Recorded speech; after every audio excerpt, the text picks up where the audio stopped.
think we might talk about this with him. I just did see this from Adam the King, 10 TV's very handsome sports anchor. Said we're just a few years away from Jet Harrison and Angelo Smith suiting up for the Scarlet and Gray. We had talked about Jet Harrison, the younger brother of Marvin Harrison Jr., receiving an offer from Ohio State a couple of weeks ago, maybe a month ago or so when we found that out.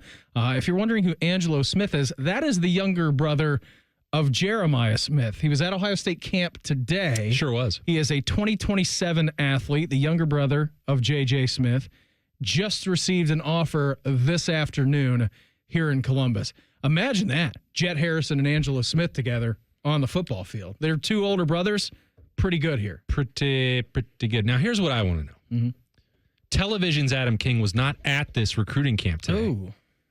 So he's just out here trolling for engagement, talking about Marv's little brother, talking about JJ's little brother. Yeah, he tweeted it 2 hours ago, and it's got 453 likes. Imagine that. Engagement farming. Could have actually shown up to the Woody and taken a picture. He was busy. He had stuff going on. Taking a picture of Big Bro and Little Bro out there talking to Brian Hartline. I saw it. Birm saw it. Did you take a picture of it? Put it on the line? No. I mean, I'm out here trying to do business for my station. Mm-hmm. My brothers. Repping the brand. At 97.1 The Fan. I mean, I got the Coors Light quarter zip on today. The Buckeye Show, sponsored by our good friends over at Coors Light, by the way. When those mountains are blue, it's as cold as the Rockies. Absolutely. And it was lovely inside the Woody Hayes Athletic Center. Perfect temperature. I was on vacation. I was drinking Miller Lights. They were fantastic. I don't think you're supposed to say that. Yeah, no, I was talking to our good friends over at Coors when I was doing a show at the Memorial Tournament. Oh, it's allowed. Miller Coors. Miller Coors, same company. So my go-to beer when we were up on vacation was a great tasting, less filling Miller Lite.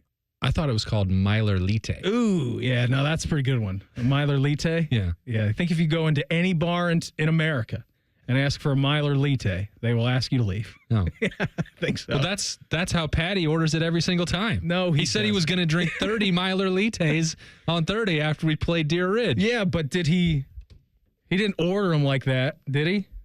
I'm going to make him next time. Yeah. Marysville Marathon. Hey, go inside. Go inside and ask for 30 of those. See what happens. See what happens. How was camp today? Good? I mean, I know we'll talk, a little bit more about it with Birm in studio, but one-day camp, day number 5. Yeah, last one. Yeah. I think the coaching staff was pretty fired up for that. They'd got vacation in their sights. So good feeling. Birm described it on Snap Judgments as one of the more loaded single-day camps that he can recall, and I will always take his word on that for sure. But we saw some awesome competition in wide receivers and cornerbacks. Guys really getting after it. Certainly, I think having a bunch of eyeballs on Jeremiah's younger brother helped. But really good competition, some good quarterbacks throwing the football out there. You know how it is for me, Beam. I'm trying to scoop up some nuggets about what's going on with the current roster, and Jeremiah has been out at all of these. Why don't you share some of those nuggets with us? I'd love to share all of them. We have until 8 o'clock. Yeah, you're right. I want to parcel them out. Give us your best one right now. Your best nugget from any of these camps over the last 5 days. Oh, man. It's been a great couple weeks. You've missed so much. I got to catch you up. Edric Houston, this was after day one. Guy, dude of the week. He hasn't earned dude of the week. He hasn't. He's one of the most outgoing dudes on this roster, and he is also now 295 pounds, Beam, with 20% body fat. Woo. I was talking to him about what the goal is. Like, is that the weight that you need to be at? What are you modeling all of this after? And he said, well, I want to look like Aaron Donald. That's a pretty good guy to look like. I said, okay, well. He looks like the Hulk. You kind of look like Aaron Donald to me right now. Yeah. I've never covered Aaron Donald, but this is what I would imagine it looks like. And I said, so you need more weight, you need less weight. What are they trying to do? He said, well, I want to stay at 295, but my goal for the rest of the summer is to get to 18% body fat. I was like, Mike. So he needs to build more muscle and then drop some percentage points. So it's That's crazy. A big goal. But you see, he and Caden McDonald, they have the weight. I mean, in some ways, the weight of the national championship defense is on their shoulders because we've talked since January. All we've been talking about is the depth. Interior defensive line. Not even the interior, all the defensive line positions. Yeah, and I think you can see some of the depth at defensive end materializing because you can supplement that in some respects, not just with CJ Hicks kicking down there from linebacker, but also you can use Arvell Reese in some capacity. You could use Sonny Styles to assist with that. You have some surplus there at linebacker that can help you down closer to the line of scrimmage. And I think that Matt Patricia and Larry Johnson and James Laurinaitis will do that. But you can't do that at defensive tackle. That conversation is different.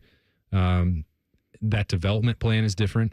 And to me, I have no concerns whatsoever about that top two with Caden McDonald and Edric Houston.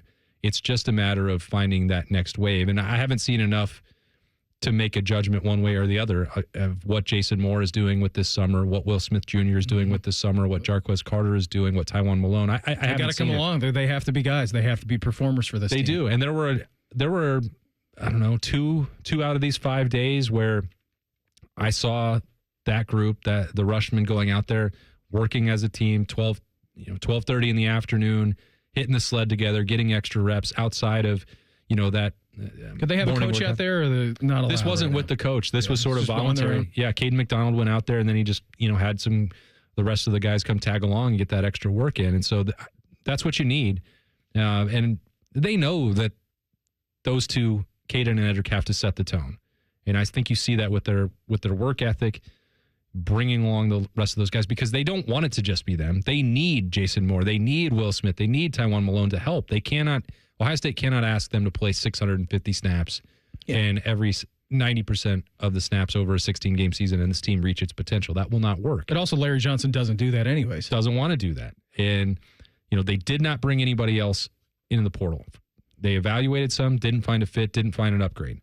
So that is an April indication that they like what's happening behind that depth, but I wouldn't say that it's done at this point.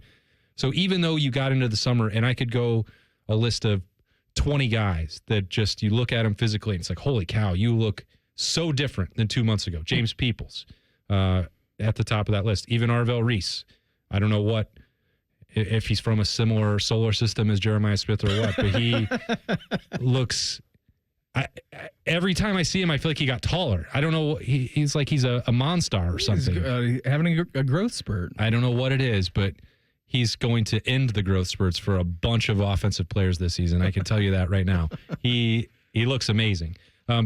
So there are tons of positives. I don't want to start like, oh gosh, well, here's the weakness, here's the Achilles heel. I don't feel that way. It's the biggest question, and I meant just to praise what we've seen from Caden McDonald and Edric Houston, but it always circles back to, well, what's the part that this team could need to address or must address that could hold them back from reaching their goals? And that part still hasn't changed for me. So we've been talking a lot of Buckeyes. We're going to talk to Birm coming up here in about 5 minutes' time. Let's talk some Buckeyes in the NFL, Austin. One of these guys.